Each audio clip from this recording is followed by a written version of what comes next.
What's up, guys? Welcome back to Supreme Micah. So in this upload, what I want to talk about is strength training. What exactly is strength training? And I'm sure you've heard this term before. Well, strength training usually requires some type of resistance training. This type of training usually involves most people who go to the gym and they are focused on lifting heavier. Now, in regards to lifting heavier, that means that they're not focused on muscle growth, but rather than being able to increase the strength for being able to lift heavier. One example of strength training is performing the squat.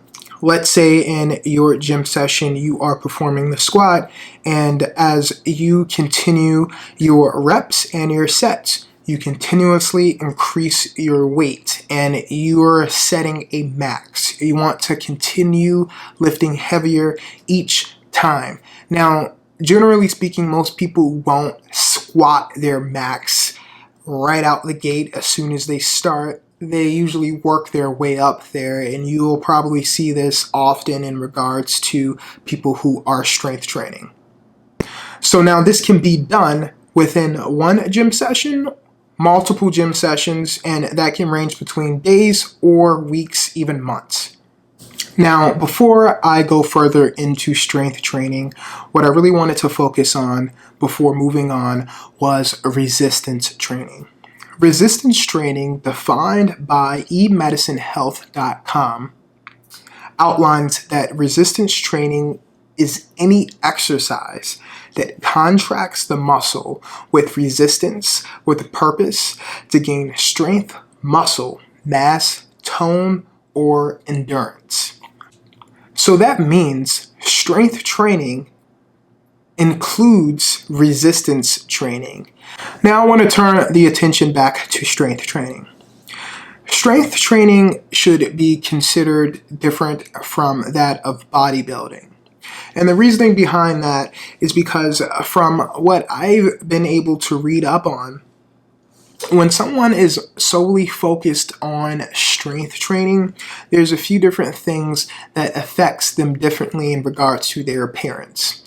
Someone who is strength training may have a different physique than someone who bodybuilds.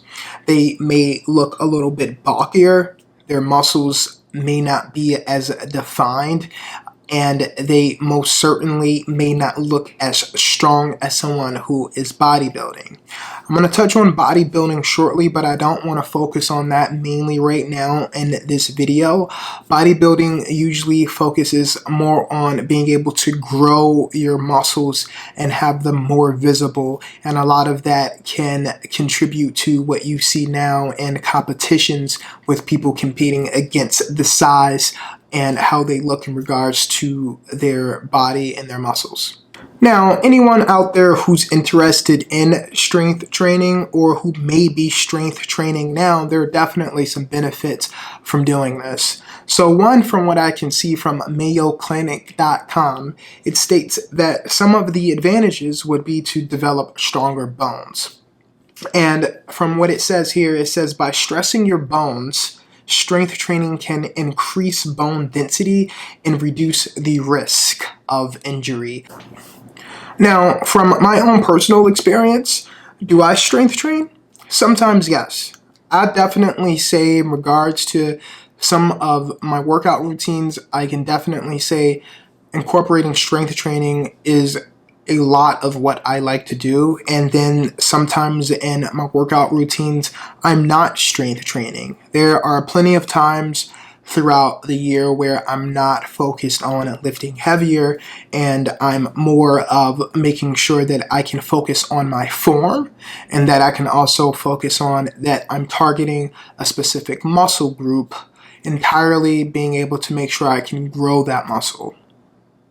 Much of my strength training can be seen when I'm performing the squat. I usually perform the squat where I can do the minimum weight, and then I increase that all the way up to 315. Most recently, I haven't been squatting all the way up to 315, and I've just been solely focusing on lifting a minimum amount of weight, and for the sole purpose of focusing more on my form. I've spoken about this in previous videos in regards to keeping my reps between my sets at a certain amount, and the reasoning behind that is because the heavier you lift, the lower your squats should be, and in this case, that's what you should be doing in strength training. If you're going to be lifting, let's say 315, then that's something that you're going to probably want to keep your reps at a minimum.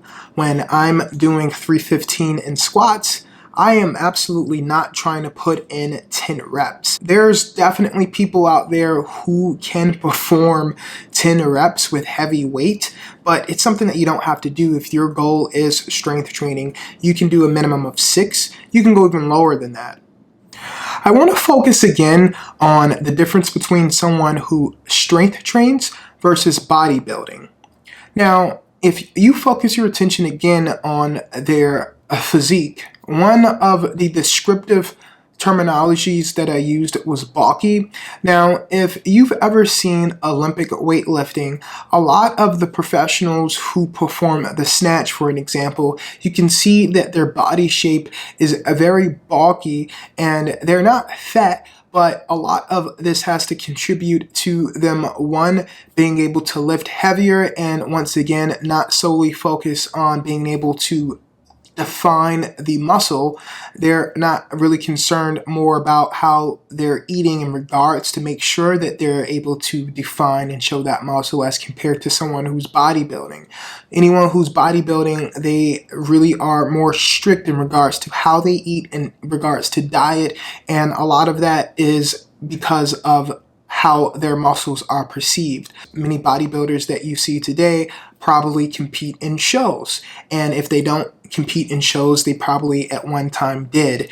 And in regards to how your diet is, a lot of your muscles won't be as defined, or they won't show if you're not eating like how you should in that healthy diet plan.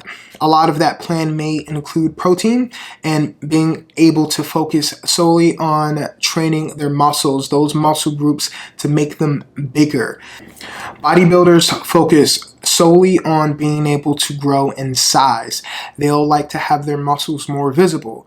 They're able to accomplish this usually by strict diet plans that they have to stick to for weeks or even months at a time, and then they're able to compete in competitions. You don't have to compete to be a bodybuilder, but a lot of them do, and if they do not, they at least used to at some point.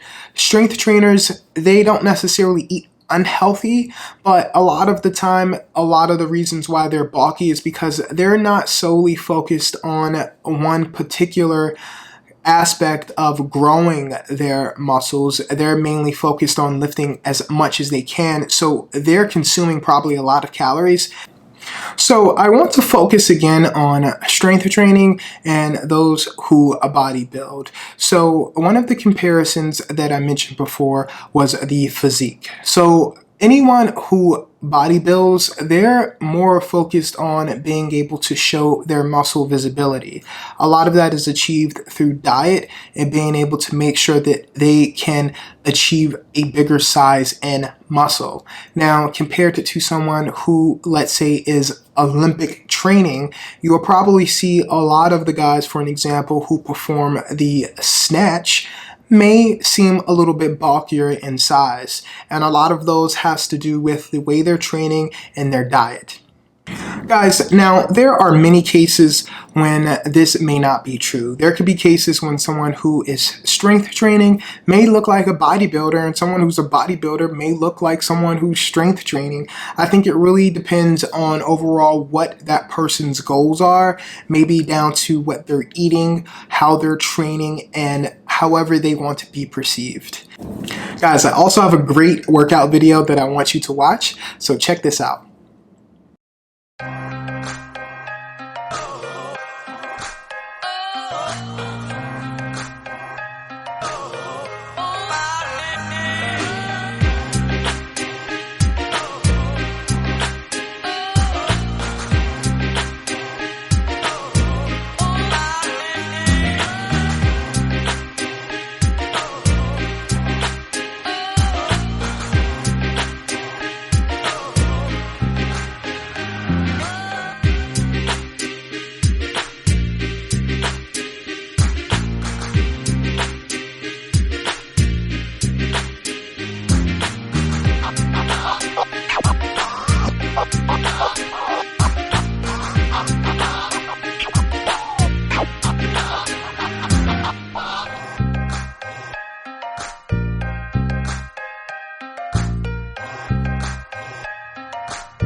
Guys, as always, I really do appreciate you for tuning into this channel. Make sure that you leave a comment, make sure that you hit the thumbs up button, and that you subscribe, and I'll catch you guys later.